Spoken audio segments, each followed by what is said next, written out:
여러분, 동기부여에 관한 두 가지 이론을 잘 이해하셨나요? 동기부여에 관한 이론은 두 가지가 있었습니다. 하나는 동기부여를 일으키는 그 무엇, 요인에 관한 이야기였고, 다른 하나의 이론은 동기부여가 일어나는 과정에 관한 이론이었습니다. 기업 내에서 종업원들이 일을 하는 데 대한 기본적인 설명을 해줄 수 있는 유용한 이론이 아니었나 생각합니다. 자, 이제 정말 종업원들이 정말 바라는 것은 과연 무엇일까? 이런 생각을 여러분과 함께 해보고자 합니다.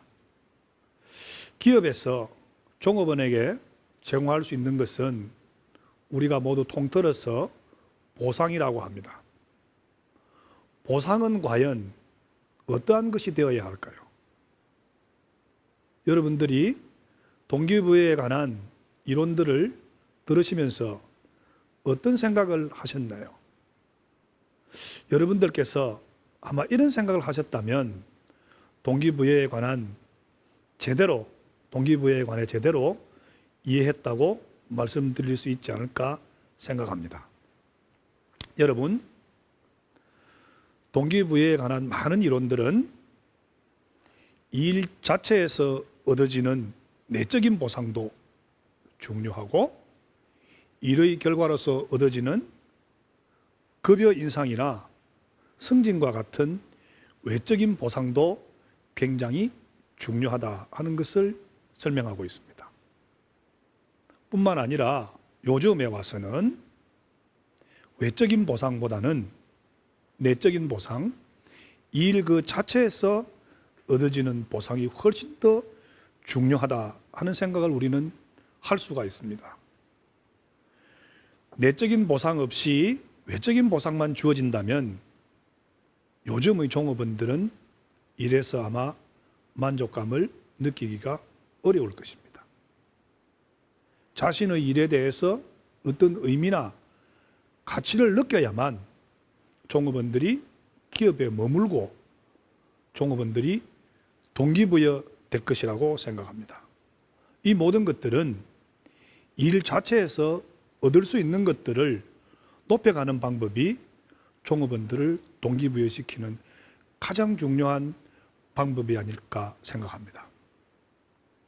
지속적으로 종업원들을 동기부여시키기 위해서는 그 보상이 내적인 보상이 되어야 되고, 그 보상 또한 공정해야 되며, 그 보상이 이를 통해서 무언가를 이룰 수 있고 책임감을 느낄 수 있는 그런 일이어야 한다 하는 것을 말해줍니다. 여러분들이 종업원을 동기부여시키는 방법에 대해서 이런 생각을 하고 계시는가요? 그렇다면 아마 성공할 가능성이 있는 경영자가 아닌가 이렇게 생각합니다. 여러분, 파랑새 들어보셨죠?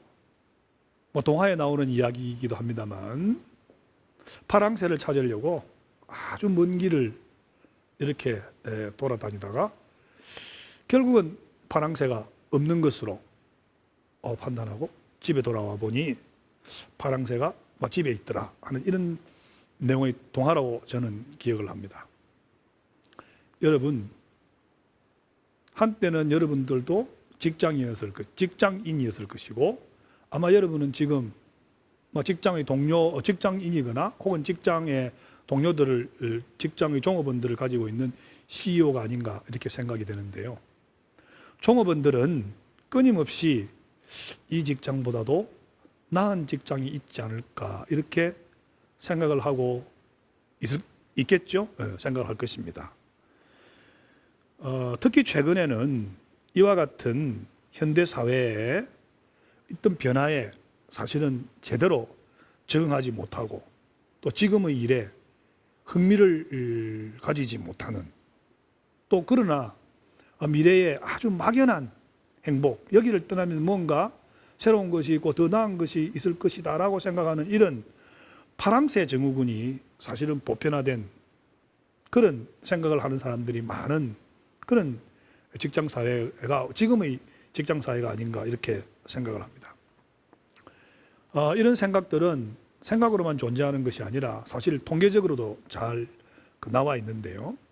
대기업에 입사한 그 종업원들이 1년 미만에 퇴직하는 비율이 25% 정도 된다고 합니다. 사람에 따라서는 다르겠지만 파랑새 증후군의 하나의 척도가 아닌가 이런 생각에서 사실은 씁쓸한 마음이 드는 것도 사실입니다. 기업의 경우에는 신입사원이 3년 안에 퇴직을 하면 사실은 종업원으로부터 얻는 이익보다는 손실이 더 큰 것으로 보고되고 있습니다.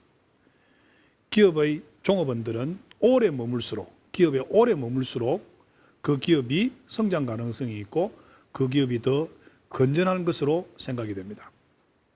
여러분들은 이 파랑새 증후군을 가지고 있는 최근의 종업원들에 대해서 어떤 방법으로 여러분들은 보상 체계를 마련하고 여러분들은 그들을 동기부여 시켜야 할까요? 조금 전 제가 내적인 보상을 중요시하는 동기부여 정책을 세워야 한다고 말씀을 드리기도 하였습니다만 하나의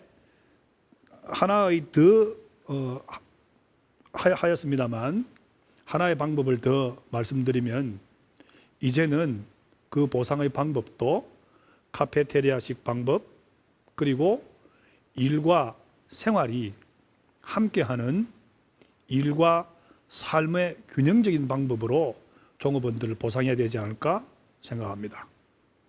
우선 카페테리아 방식은 여러분이 어쩌면 잘 알 수도 있지만 사람은 개인마다 원하는 것이 다릅니다. 기대 이론에서도 보았다시피 사람들이 주어지는 보상에 대해서 두고 있는 가치는 그 사람의 성향에 따라서 다르겠지요. 여러분, 보상의 방법을 일관된 방법으로 하기보다는 그 사람의 희망이나 그 사람의 경력이나 그 사람이 가지고 있는 상황적 여건에 따라 보상의 방법을 달리하는 방법을 생각해 보는 것은 어떨까 제안해 봅니다. 또 하나의 방법은 요즘의 종업원들은 일만을 중시하지 않습니다. 일과 라이프, 인생의 조화를 훨씬 더 원하고 있는지 모릅니다. 60년대, 70년대 한국의 성장 시대에 종업원들이 가졌던 생각과 지금의 신입사원, 지금의 사원들이 가지고 있는 생각은 많이 다르다고 생각합니다. 어쩌면 경영자와 종업원이 가지고 있는 생각이 다른 것과 마찬가지로 과거와 오늘의 종업원들이 생각하고 있는 보상의 방법은 많이 다르지 않을까 생각합니다. 여러분들의 종업원들이 일과 인생에 있어서 조화가 되는 그런 방법을 찾아보시기를 권합니다.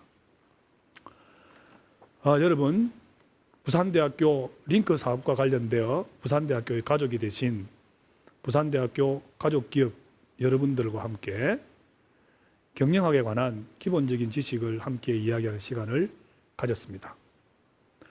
짧은 시간의 만남이고 경영학에 관한 조그마한 부분을 여러분들과 함께 말씀을 나누었습니다만 여러분에게 기업에서는 물론이고 여러분의 삶에 있어서도 도움이 되었으면 하는 그런 바람을 가지고 있습니다. 저는 경영학을 가르치면서 느낀 바가 몇 가지가 있습니다. 그 가운데 하나가 경영자는 정말 새로운 것을 담아내야 된다고 생각합니다. 항상 변화하는 환경에 적응하려고 노력하는 경영자만이 성공할 수 있다고 생각합니다. 그렇게 하기 위해서는 경영자가 무엇을 갖추어야 할까요? 저는 중국 당나라 시대부터 오늘에 이르기까지 변하지 않는 사람의 덕목을 이야기하는 데서 여러분들이 갖추어야 할 덕목을 함께 나누고자 합니다. 여러분, 신원섭판이라는 말을 들어보셨죠? 이 신원섭판은 사실 당나라 때 국가를 관리하는 선비를 고르는 데 있어서 선비가 갖추어야 할 네 가지 역량을 이야기하고 있습니다. 여러분, 이 네 가지는 오늘날 우리 기업의 경영자에게도 큰 귀감이 되는 좋은 말이라 생각합니다. 우선 신입니다. 신은 몸가짐을 말하는 것이겠죠. 저 자신도 사실 그렇게 몸가짐이 늘 바르다고는 할 수 없지만 몸 자체가 우선 튼튼해야 할 것이고 몸에서부터 나타나는 품위가 다른 경영자, 다른 사람과는 좀 달라야 하지 않겠습니까? 퍼스트 클래스 경영자는 퍼스트 클래스, 탑승자는 종업원이 스튜어디오스가 걸어오는 것으로부터 안다고 했습니다. 여러분, 몸가짐을 제대로 갖추는 것이 CEO로서의 첫 출발점이 아닌가 생각합니다. 두 번째 덕목은 무엇일까요?